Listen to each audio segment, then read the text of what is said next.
Well, welcome back to the Success Blueprint. We're excited today. We have Darrin Johnson, who has been VP of Sales for a couple different companies. Yeah. We're pretty excited about that. He's got a podcast, I Dare You, which is almost to 200 episodes, which we're in awe of because we're just starting out. So that's pretty awesome. We're excited to have you here. Yeah. Thank you for spending the time and for taking some time out of your day. No, thank you for the invite. I think it's great what you guys are doing. You're up to, double-digit episodes, and I know what that takes. And so I'm at, close to 200 episodes. I'm proud of that. It's about the consistency of it. And so, I admire what you guys are building here. I love your studio, and I love the direction you're taking this podcast. Thank you. Thanks.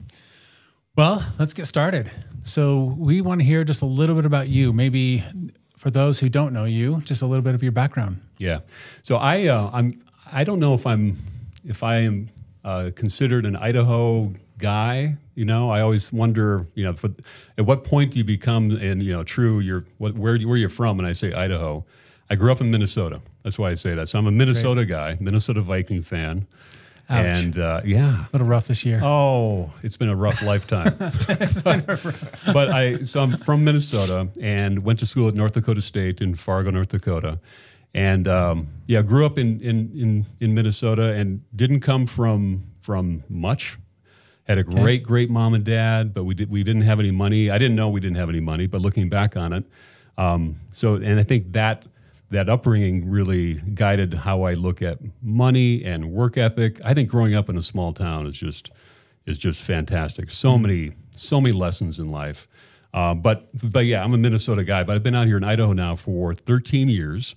And I work for a really great company in town. It's a global wellness company. The name is Melaleuca, and I love it. It's just a real blessing in my life. And to have a company like Melaleuca in Idaho Falls, Idaho, and around the world, I mean, it really touches a lot of families. It's really impacted mine as well. Oh, that's fantastic. So what got you in originally? I mean, I know you were with Bristol Myers Squibb. Yeah. And it sounds like that was in the pharma world, of course. And so you obviously went up the ranks in Bristol Myers. Where you start out as a sales rep, or how did that start? Yeah.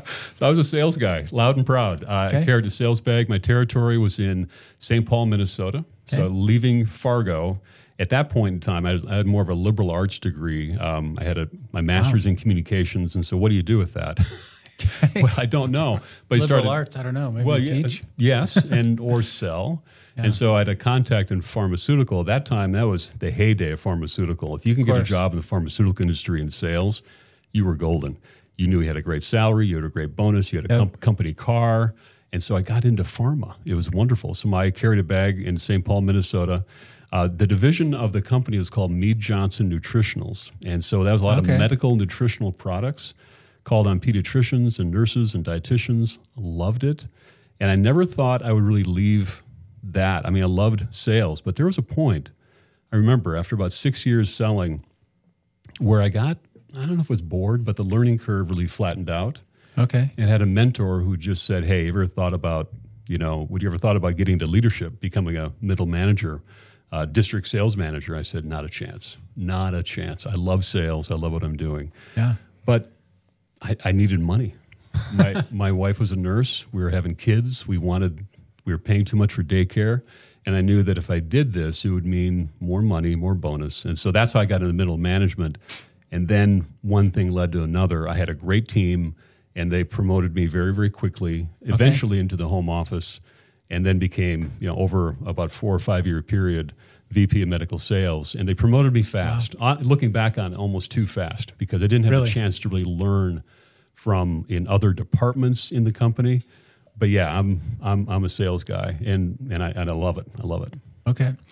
So in the VP role, what were the things that you liked or didn't like about that role versus sales? Because I know you love sales. So. Yeah, that's a really good question. I think the trick for any great salesperson when they look at what's next for them is, I think the book is What Got You Here Won't Get You There. And I think that book has really been instrumental in my career, because as a great salesperson, individual contributor, I thought that would just apply to the next role.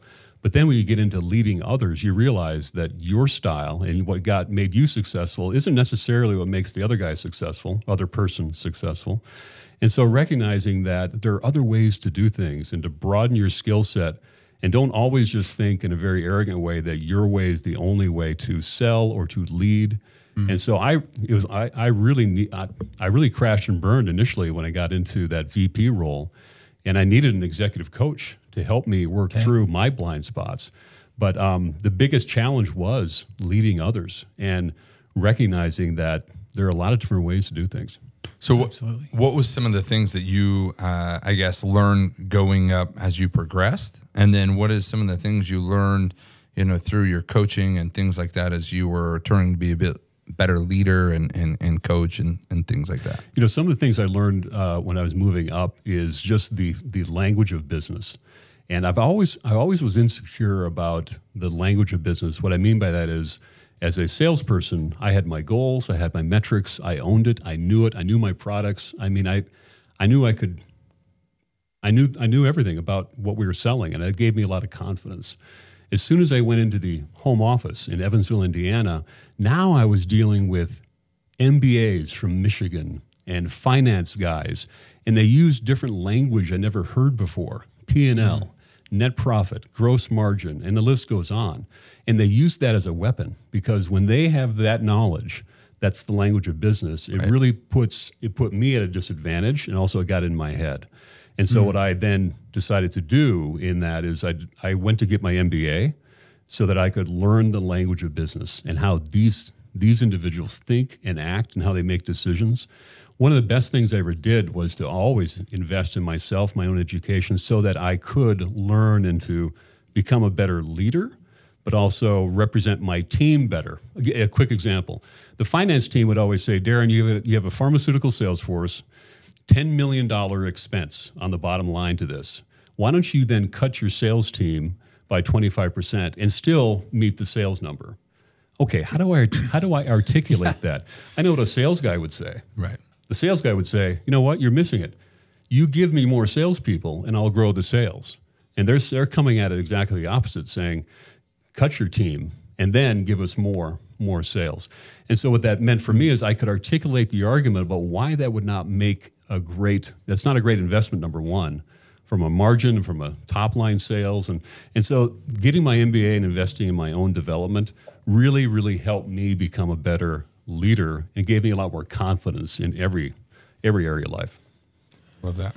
And that MBA was at Fargo? No, that was at Washington University, Olin School of Business. That was in St. Louis. Okay. Really, really good business school. Learned a lot from other classmates. I learned more from my classmates there because they were just like us. They were us. And we were going through problems and coming up with solutions, and learned a ton. It's great. So what is it that sets you apart to continue to keep learning? I mean, there's so many people, especially I see this all the time. So I was in medical as well for a little while, and I saw a lot of the people that had got promoted very quickly kind of went to their head a little bit, and then they felt like they knew kind of everything, and then they didn't do well in those roles because of that. And obviously you had turned that around and were successful in that. How did you stay, I guess, humble or hungry or still wanting to learn? No, I think change. Yeah, and this is a question that I'd love your opinion on this, gentlemen, but I do think that's one of the differentiators in success is always having that curious, is always wanting to learn. And so in any career, in sales, for example, when you start feeling that learning curve flatten out, that's a big, big warning sign. That's a red flag. That's an alarm bell that you need to own your own development. And now what are you going to do in order to get that learning curve back? What are you going to do to become world-class in a certain area of what you're doing?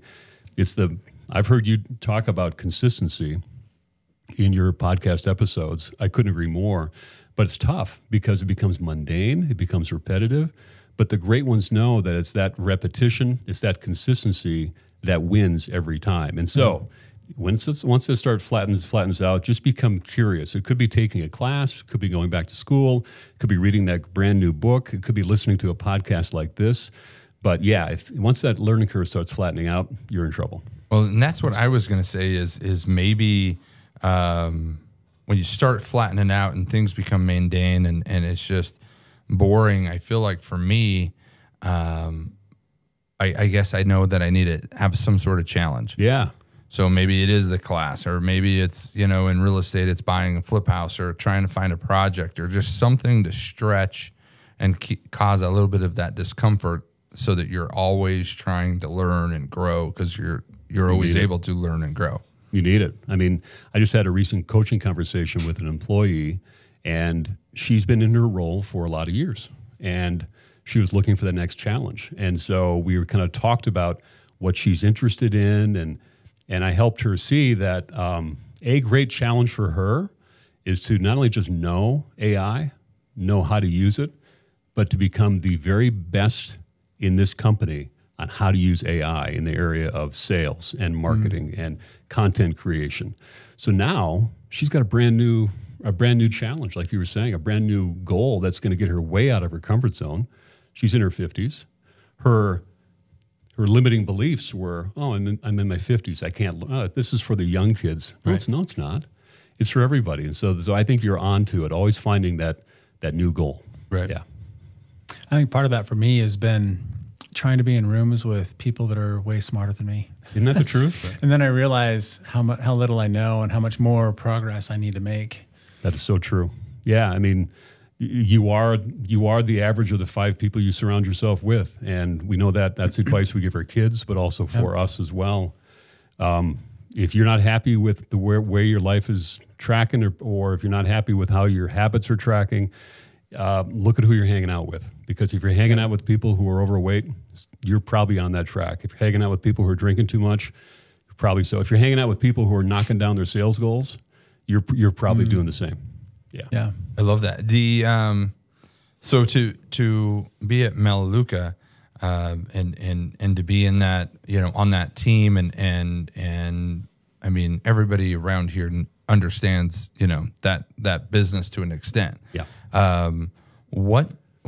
I guess, how do you manage something that large, or, you know, just such a, I mean, high group of people, and where do you find them? And I mean, maybe break down, we'll start with everything, and there's so many questions, I guess, that I have, but what does that look like, I guess, day to day, you know, to run things, or metrics, or all the good stuff? Good question. And it's now 40 years old and debt-free, very successful.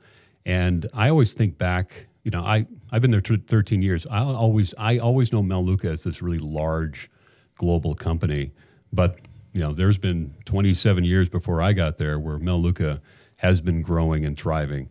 And one of the things that I've noticed what Melaleuca has done really well over the years, they have strong principles and culture, and they treat that as the priority. We have ground rules we follow as a team. And so as we have our events and our meetings, we lead that with, we review the ground rules that we're all going to operate under in this meeting, and in all the areas where we're going to, you know, everything in the many ways we interact, we follow the ground rules, like honest, open, candid, constructive, non-defensive, participate, confidential. And so that it gives us a license to say, hey, Morgan, you know what? You're not following the ground rules here. If you were to follow the ground rules, how would you say that differently?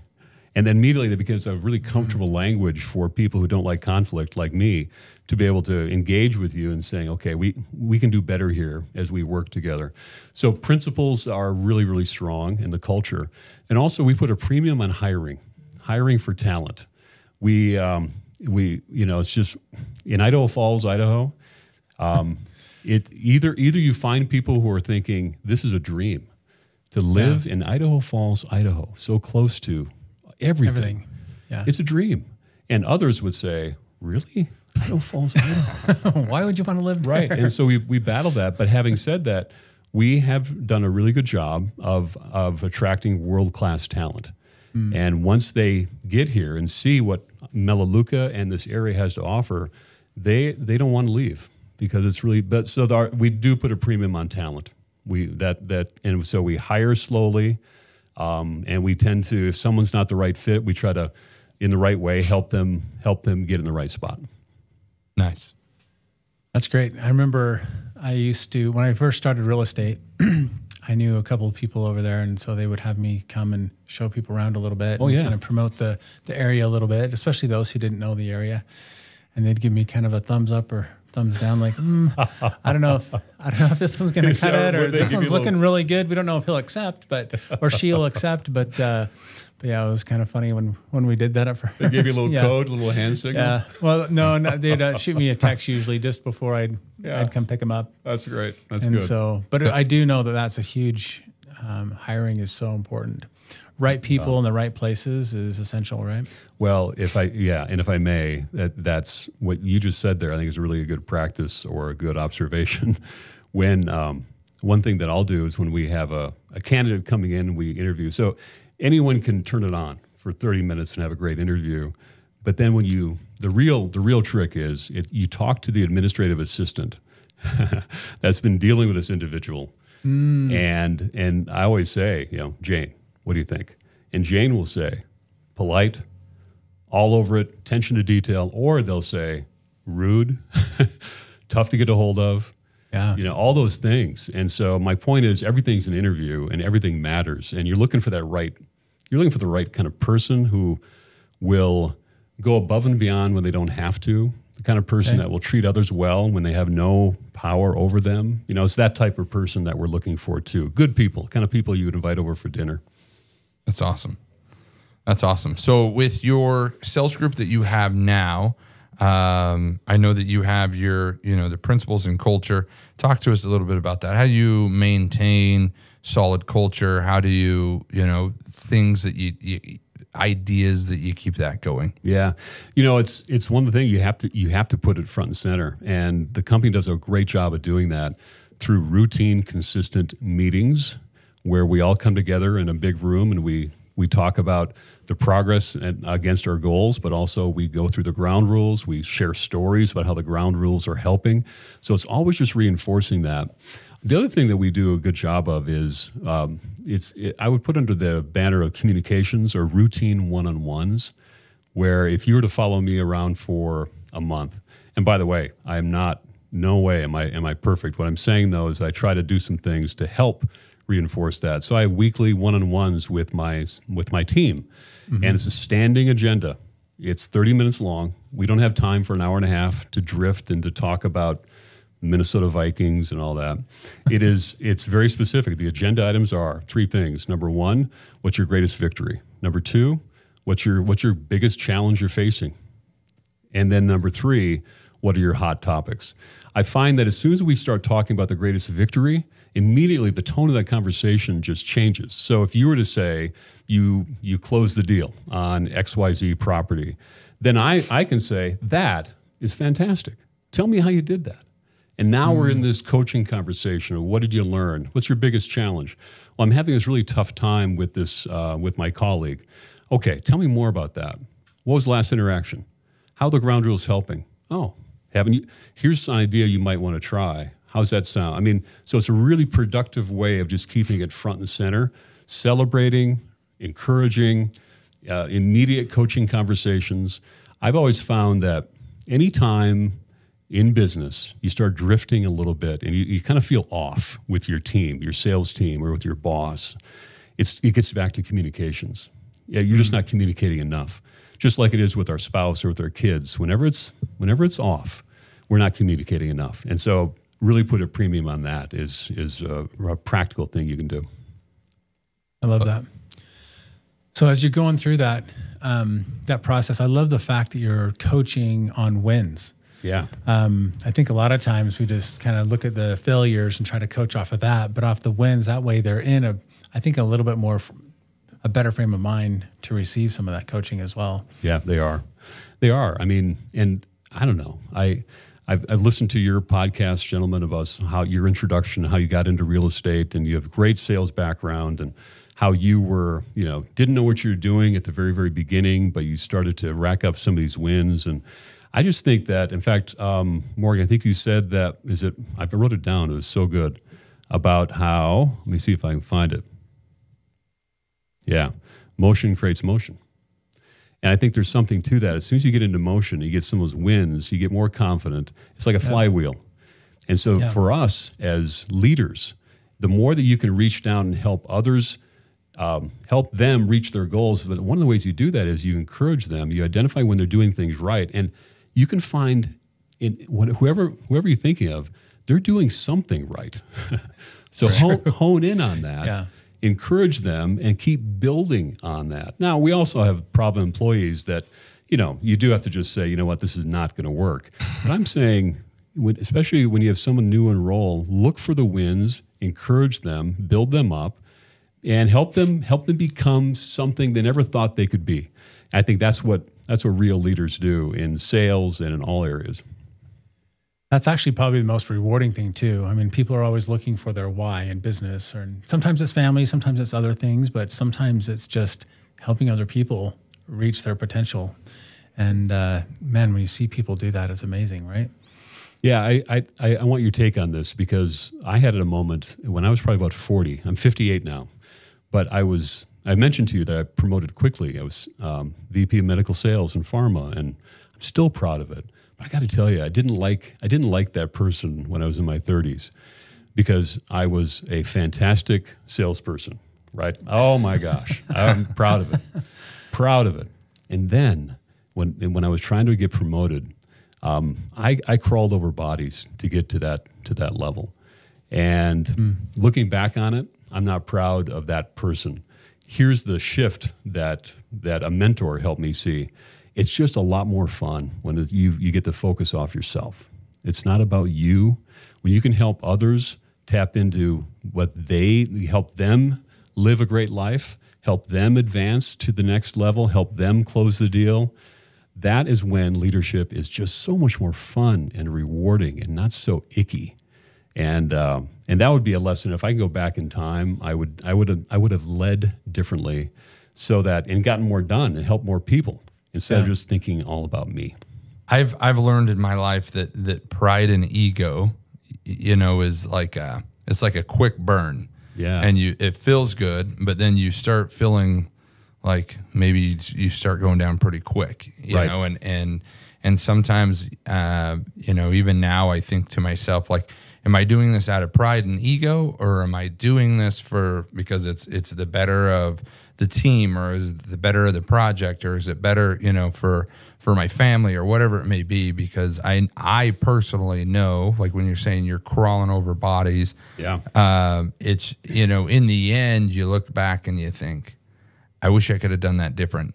And I probably could have got the same results, and I would have been a lot happier with the results. But, that for me, that pride and ego, sometimes I have to try to keep in check, because sometimes you can mistake it as confidence. It's not pride, it's not ego, it's just confidence. Yeah. But you can find out pretty quick in the end, again, I feel like it's like this fast burn that just, it's that jet fuel. And then at the end, you're like, ooh, maybe I should have slowed my roll there a little bit. I think it's really good self-awareness. And for everyone listening, I think that if you're younger in your career, not necessarily have to be younger, but that is fantastic, because there is a better way. But when you're type A and you're driven to, kind of the hunt, you love it. It's okay to say, you know what, not today. I'm gonna focus my energy on helping others do that. And it just is a lot more rewarding when that happens, because that you are helping not just them. It's not to help them buy a new car or a new ski boat, but they're tapping into their God-given talents. They're becoming better than they ever thought they could, and you're helping them have a great life with their family. And it's kind of legacy type stuff, right? Where the quick burn, it's like a sugar high. Okay, that was good for a day or two, but now you're back into the churn, and I think there's a better way. And then you're remembered by something completely different versus by helping others and succeeding through others. For sure. Yeah, I think there's so many examples of what I would call more poor leadership out there. Mm-hmm. And I think that if you have a passion for helping others, and I just was mentioning this to someone just last week in a coaching conversation, you have a responsibility to get into leadership. You just do. You have a responsibility, because there's so many examples of bad leaders, and a bad leader can really hurt a lot of people inadvertently, some on purpose. But if you've got a heart for leading others and you want to help people, and I know you guys have talked about this in your podcast, I would put to you that, you do not sit on the sidelines. You got talents. It's time for you to get into leadership and help others unlock their potential. And that's part of what I heard you were saying. I love that. Let's switch gears a little bit and go a little bit more on the podcast. Yeah. So first of all, what initiated that, or what was the spark? I know, as you mentioned before, when we were talking before the podcast, there was, lots of people start them. Yeah. Not a lot of people can continue them. You're coming up on a couple hundred episodes. And so what started that, or what sparked that idea? Yeah. I have a mentor. We all have mentors in our lives. I had a mentor in my life who finally said, "You ever thought about doing a podcast?" And my answer was, "I never have." And he said, "No, you should really think about doing a podcast." And he gave me the reasons why. It wasn't because of money, because there's no money in it at all. But it was the fact that I have decades of experience in leadership. I've made a lot of mistakes, and I've learned more from my mistakes than I have from my successes. Of course. And also, I do believe that part of what drives me is trying to help others. And so he said, you should get that out in the universe, put it out in the world. And then I went through the whole process of, oh, come on, no one's gonna, Yeah. the limiting beliefs. And he said, you know what? You've just got to stop that negative thinking. Do the thing. Do the podcast. And I got to tell you, without him saying to me, okay, August 15th, that's your date. Without him saying that and holding me accountable, I guarantee, gentlemen, that I still would have been drifting and thinking about it, overthinking, waiting to do it until I bought the perfect camera, waiting to do it until I found the perfect studio. He finally just said, enough talking. You're doing the podcast, August 15th. And I did it. My mentor's name, one of my many, is Bob Goff. And Bob is a author, Christian author, does a lot of, he's a phenomenal guy. And I've gotten to know him well through COVID. And he was, when I look back at my life of who helped change things for me, to help me think differently and help me do things I never thought I could do, Bob Goff was a guy that I'll be forever grateful, because he forced me to do the podcast, yeah. to start it. That's great. So you mentioned coaching a little bit in there, that you've done it and you've had coaches. It seems like anyone I've met in anything that's reached high levels has had some form of coach. Yes. Along the way. So how critical is that? We talk about consistency and the other things that make you successful, but how critical is it to have that outside voice? I think it's absolutely essential. It is required. I truly believe it. Working on your own, you will reach a certain level of success. But I have to tell you, you have blind spots, and you don't even know what they are. That's why they call them blind spots. That's and right. I have them, you have them, and having an outside coach, whether it's a formal relationship with someone you pay money to coach you on this area of a professional life, or it's just a trusted mentor who's saying, you know what, here's what I see you doing, and I love you enough to give you this feedback. You need that type of person in your life, either naturally or you, again, get that relationship going, because they will uncover blind spots that are limiting you from either advancing your career or having stronger relationships or having the life you really want. And so I think having a coach, and you need to, it's a combination of humility and confidence. If you say, I need a coach, that's not a sign of weakness. It's the exact opposite. It's the sign of confidence. And so, reframe it, but you definitely need one. So the coaching, ours are easy to find, right? We're in a industry where there's, coaching is sold as much as houses. So in your industry, where do you find coaches? How do you look for coaches, or where does this come about? Yeah, this is my own bias, gentlemen. So I don't mean to disparage anyone. For me, I don't give a lot of credibility to 24-year-old life coaches. They just don't do anything for me. And yet there's a lot of, if I could only have the confidence of a 24-year-old life coach on Instagram, I'd be incredible. But there's just a lot out there, a lot of theories of people who think they know. But I personally would look for a coach that has a little bit of gray hair in the temples, someone who has done the work and has got a lot of battle scars, and doesn't necessarily need to be a psychologist or something like that. But here's one company that I'm aware of that does a good job. It's out in Oregon. It's called Building Champions. I believe the name of the owner is Daniel Harkavy. But if you go to Building Champions, what they do with their coaches, it's my kind of coach, because they are seasoned former executives in the profit and nonprofit space who have been right where you are. They're right where you are, and they're trying to help you. But they come at it with a combination of life experience. Their moms and their dads, they've been through divorces, they've had illnesses, and they're trying to, have that great life. And to me, that's the type of coach that can put their arm around you and say, I got you. I've been there. Let me share with you some things. Let's get you where you want to go. Here's what you're not quite seeing that is limiting you. That's the type of coach that I'm after. I'm not sure if that answered your question. No, it does. Yeah, it does. What was funny is in real estate, when I was at my low, I hired a coach, and it's like Jason said, coaches have changed my life, and I've been in coaching, pretty much every single week and months, for the last so it's a ritual 1.5 decades. Yeah. Good for you. And so there's some that I've liked more than others. There's some that's definitely inspired me more than others.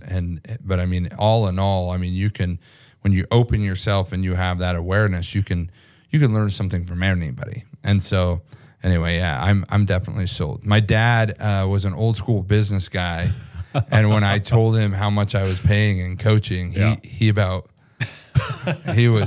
so upset, and he's like, I could coach you. And I was like, yeah, you could, but it's not the same. That's like great. You could coach somebody else. But anyway, yeah, I'm big on coaching. Yeah, and how do you find your coach? I'm curious. You heard me rant on that. How do you find your coach? So, it's tricky. There's been some that Jason and I laugh that I had a coach for 2-3 years, and then when I was able to peel back behind the curtain, I found that my production was well over their production. And so I had to realize that it was the processes and the simple things that they were helping me with, and not what they were doing, because their goals are different than mine. But to find a coach, definitely I feel references. I think it helps when you just find out if somebody's reputable and they've worked with people. But also what you said before that we all know is, who are they hanging out with? Where are they speaking? What are they, how active are they on, for us, even social media or these different things? That's where I guess I've had the best luck, is just references and then just seeing how active and who they are and what they are, but then also asking, getting their resume. What have you done? What is it that what this is where I'm at. What have you done in your life that you could help me? Right. And so I think that's true. For me, I always value the guys, men or women, who are maybe about 10 years either right where my age or about 10 years older, who just they've got some proven things to share. And I think that's great. Yeah. I think a lot of us come from references too, right? Like people that we're lucky to know a few people in the industry that are pretty well connected, and they're very good at connecting people. Hey, you're wanting to do this with your business? Talk to this person because they just did it.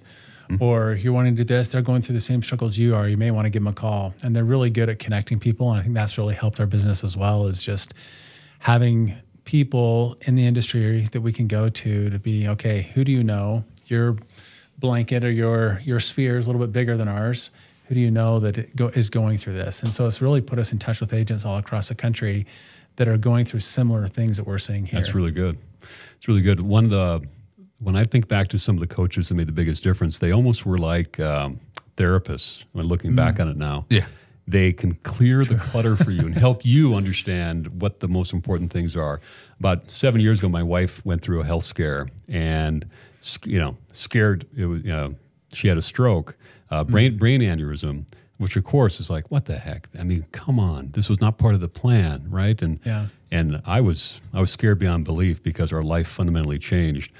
And that my executive coach, he really helped me just remove the distractions, the minutia, the fear, all the things that were in my mind, and helped me focus on the most important things, which in that season of life, it wasn't necessarily the career, the vocation, which I'll speak for myself, as a guy who for decades, that's it. That's my identity. It's what I do.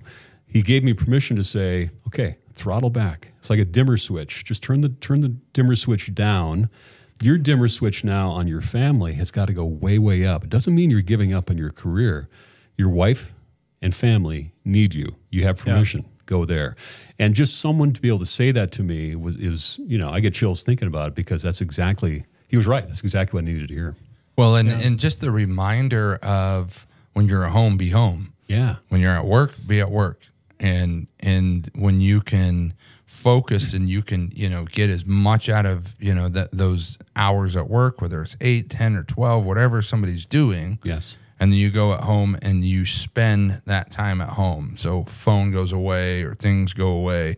And for me, we're talking about you're getting kind of mundane and everything's just, sometimes you have to just put in, okay, what am I going to do when I get home that's going to liven it up, that's going to change things up, that's going to, and I feel like that's a huge thing, because I was the same way. I used to think that I had to, you get into this hustler mode that everything has to be 24/7 work, and it just doesn't have to be. It doesn't have to be.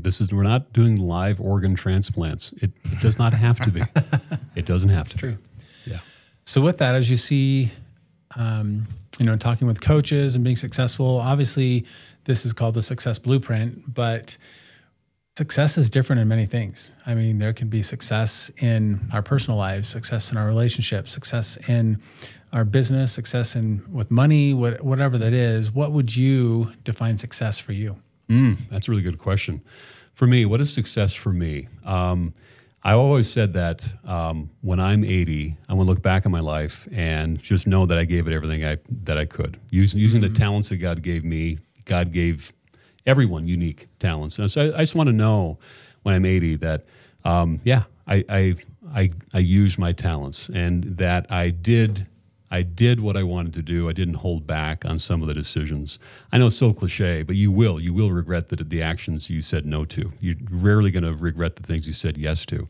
And so I always think about that. That's number one. I'm a big believer in The Principles in Atomic Habits, book by James Clear. Great book. That future self. Every action you take is a vote for the person you want to become. And that means is that habits that we have today are going to impact that 80-year-old me. And so I talk to my 80-year-old me a lot about what decision should I make here. And because if I struggle with a habit or something I don't want to do, I know the 80-year-old me would prefer and is cheering me to do it. And so that, for example, what does success look like? When I'm 80, I want to dance at my granddaughter's wedding. That's one of the things. That's awesome. When I'm 80, I want to be functionally fit. I want to be able to travel and to do things with my kids and my grandkids. I want to be mobile. And so therefore, if that's my future self, then I need to do things today that are going to help me prepare for that 80. I want choices from a financial standpoint. I don't need a fancy car or a ski boat. I want freedom to do what I want and experiences. And so those are some of the things that I think about a lot when I think about what does success look like. And I'm a work in progress. My podcast, I Dare You podcast, we don't finger wag about this is what you should do. I think it honors the fact we're all on a journey here. We're trying to become the best leader, the best mom, the best dad, the best, sales professional. And we're a work in progress. I think, to me, that's a lot of empowerment in that. I love that. I heard there was a conference we went to a little while ago, and they had talked about how most people in business or even in life, they set goals a year out, maybe 5 years out. Very few do 5 years, but some do. Yeah. Which they always say you should. But he challenged us to do a 100-year plan. And it's like, well, we're not going to be here, but it changes your perspective. I like that perspective changed so much. And I love that. I just thought of that when you said you think of your 80-year-old self. What do I want to be doing?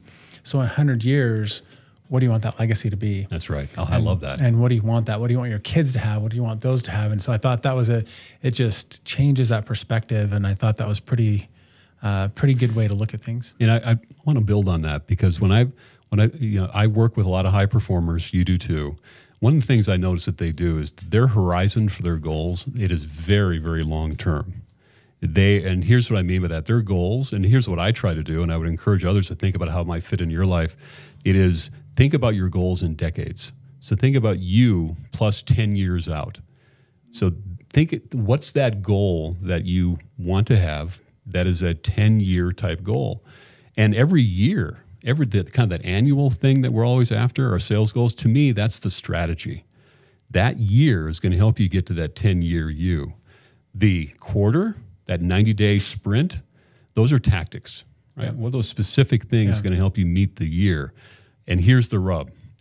The days, that you need to win every single day. It's the consistency of the days that helps you get there. It doesn't mean you're burning out and burning the candle at both ends and you're not a good dad or a husband or a wife because you're just over consumed with work. But being consistent every day in what matters to you so you can reach those goals. To me, that's helped me think also about, okay, just you have a 10-year plan. Relax. Yeah. You don't have to get overly consumed with the sales contest of reaching 125% of quota in order to, that's important. But remember, you're playing the long game here. Yeah. In all things. Love that. So I love that. Well, Darrin, thank you so much for joining us. I know that, we have to cut it short, and I definitely want to have you back on and be able to talk Absolutely. more about, I guess, maybe where we're progressing and where we're going. And, but thank you so much. And definitely, I want everyone to, tune into that I Dare You podcast. I think that it sounds amazing, and I feel like it's something that could edify you and you can pull something out of it pretty easy. But anyway, thank you so much for coming on. You're very welcome. And we'll line something out soon that we can elaborate a little bit more on some of this stuff. I love it. I appreciate the invite as well. I admire what you guys are building. I mean, doing a podcast is not easy. It's a labor of love. It takes a lot of time. But the way you're doing it, I think, you're onto it. It's about helping others discover some different things, helping them learn. And as long as you have that as the mission, this podcast is going to do so well. So I admire what you're building. So thanks again for the invite. Perfect. Thank you so much. Appreciate you.